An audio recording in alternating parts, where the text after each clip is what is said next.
समय की कद्र। एक गांव में 3 लड़के रहते थे, राम, श्याम और राजू। तीनों के पिता काफी अमीर थे।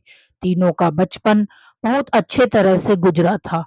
उनके माता पिता कभी भी उनकी कोई भी मांग को अनदेखा नहीं करते थे। राम के पिता सरपंच थे, श्याम के पिता एक कारोबारी थे और राजू के पिता एक किसान जमींदार थे।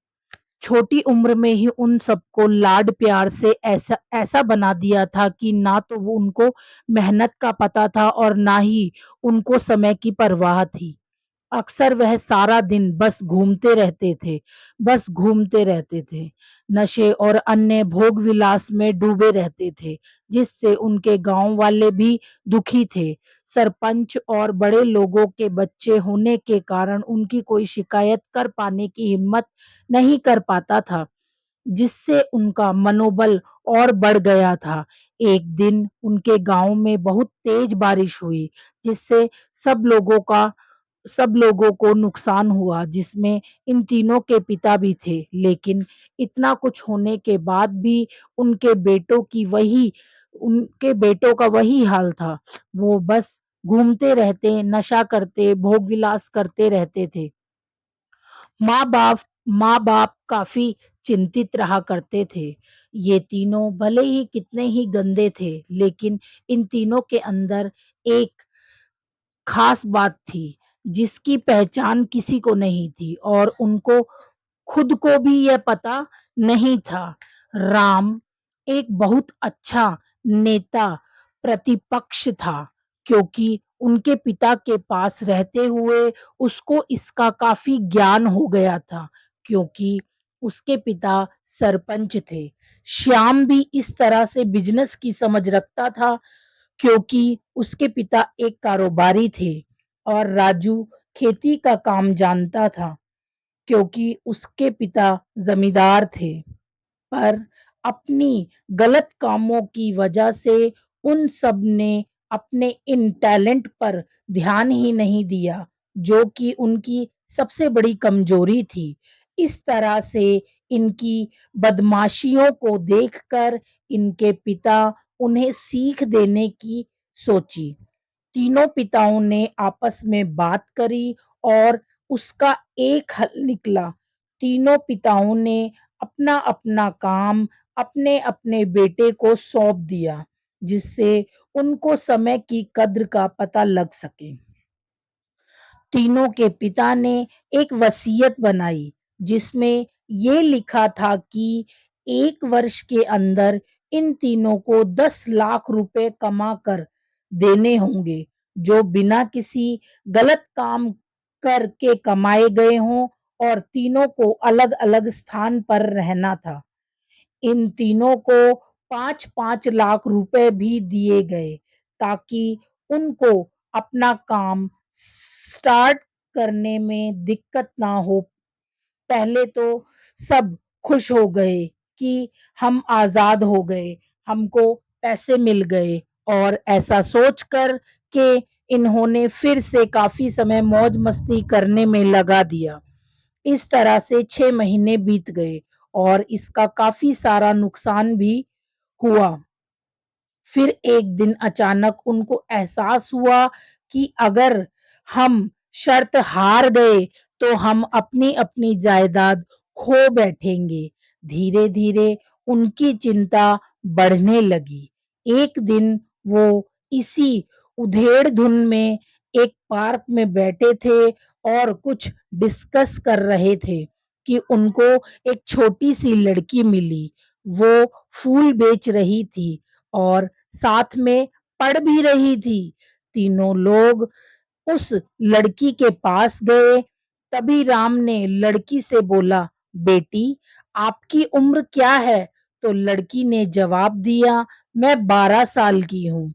अंकल, इतना सुनते ही राम ने आ, आचार्य से पूछा कि आप इतने छोटे होकर के खेल नहीं रहे हो? इस पर लड़की ने जवाब दिया कि मेरे पापा अब इस दुनिया में नहीं हैं और माता बीमार रहती है, इसलिए मैं ये काम करती हूँ।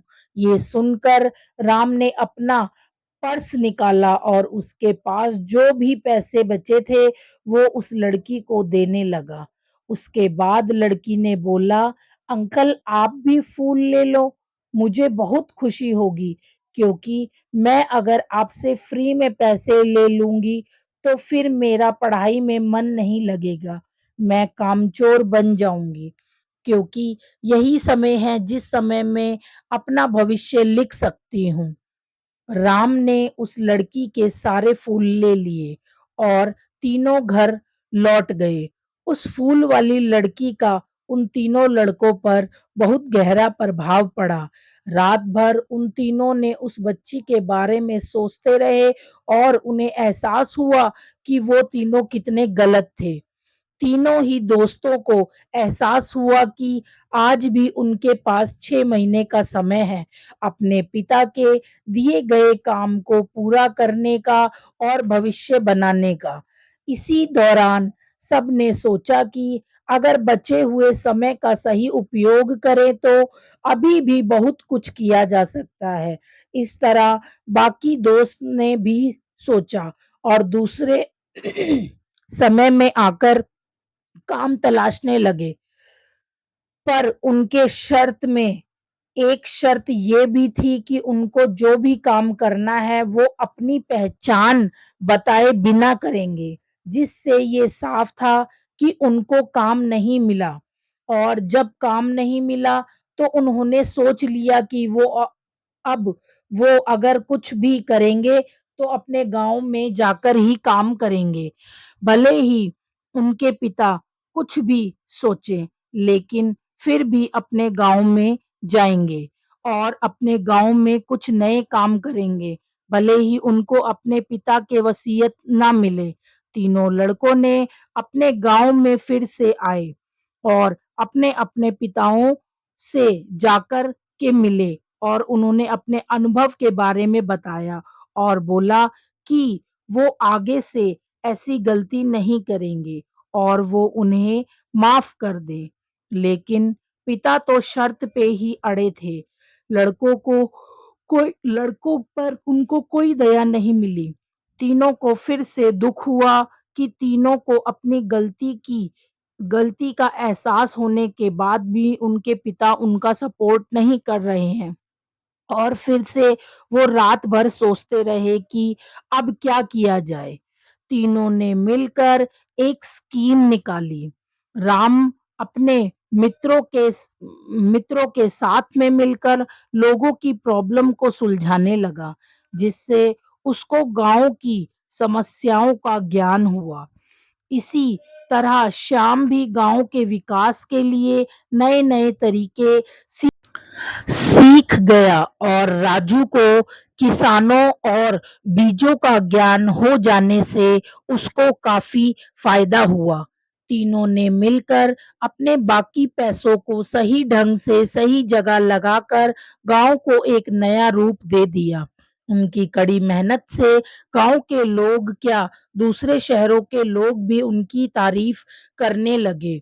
उनका गांव तरक्की करने लगा। नई तकनीकों के कारण हर वर्ग के लोगों से उनका जुड़ाव होने लगा और एक समय आने के बाद उनके पिताओं ने भी उनको माफ कर दिया। इस तरह से दोस्तों, उन तीनों को समय की कीमत का अंदाजा हुआ कि पहले वो किसान कितना समय बर्बाद कर रहे थे, लेकिन जब से उनको समय की कीमत का अंदाजा हुआ, तब से उन्होंने समय को बर्बाद करना छोड़ दिया और काम करके पैसा कमाया, नाम कमाया और ये सीखा ईमानदारी से ज़िंदगी कैसे जीते हैं। दोस्तों, कुल मिलाकर कहने का मतलब यही है कि आप सभी समय को बर्बाद ना करें। अगर ये समय आपके हाथ से निकल गया तो कुछ नहीं कर सकते हैं और हाँ, समय के पास इतना समय नहीं है कि वो आपको दोबारा समय दे। समय बर्बाद करने का हज़ारों तरीके हैं, लेकिन आप ऐसा कोई तरीका चुनिए जो आपकी ज़िंदगी बदल दे, इस समाज की ज़िंदगी बदल दे, इस देश का भविष्य बदल दे। तो अगर आपको हमारे द्वारा सुनाई हुई ये कहानी अच्छी लगी हो, तो प्लीज़ हमारे चैनल को सब्सक्राइब कीजिए, वीडियो को लाइक कीजिए और एक कमेंट भी ज़रूर कीजिएगा और इस वीडियो को शेयर करना बिल्कुल ना भूलें।